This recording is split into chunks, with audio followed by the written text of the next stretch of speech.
Bonjour, on est super fiers de vous présenter notre nouveau programme de formation en savoir-être qu'on appelle aussi les soft skills. Donc, je vous invite à poursuivre le visionnement pour avoir un aperçu de la formation.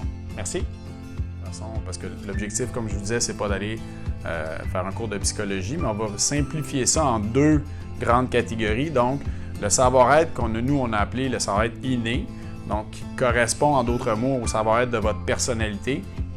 Et puis le savoir-être appris, donc qui sont les comportements ou les choses qui sont plus raisonnées en fait. Et quand je parle de parler d'eux en termes d'individus, c'est de réfléchir, vous en tant que gestionnaire de projet, bon ok, j'ai telle ou telle personne dans le projet. Oui, ces personnes-là ont un rôle dans l'organisation qui est défini. Donc, vous allez avoir votre lead technique, le patron, un exécutant, quelqu'un qui est en développement informatique, des gens qui sont au dessin, des gens qui sont à l'ingénierie, etc., etc. Mais ces rôles-là, ce sont aussi des rôles qui sont tenus par des individus. Puis c'est de prendre le temps de réfléchir à eux, non pas en termes de rôle, mais en termes d'individus.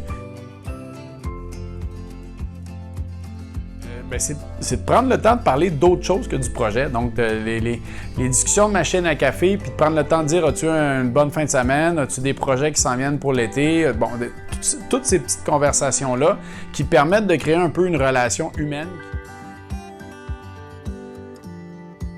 Mais de façon générale, un ingénieur a un risque acceptable qui est beaucoup moins élevé qu'un vendeur qui veut réussir à fermer sa vente puis à aller chercher sa commission. Hein? Je veux dire, ça ne se limite pas à ça, mais en gros, l'ingénieur ne veut pas que le pont tombe, puis le vendeur, il va absolument réussir à vendre le pont. Donc, le risque acceptable en fonction des rôles et en fonction des personnalités est très différent.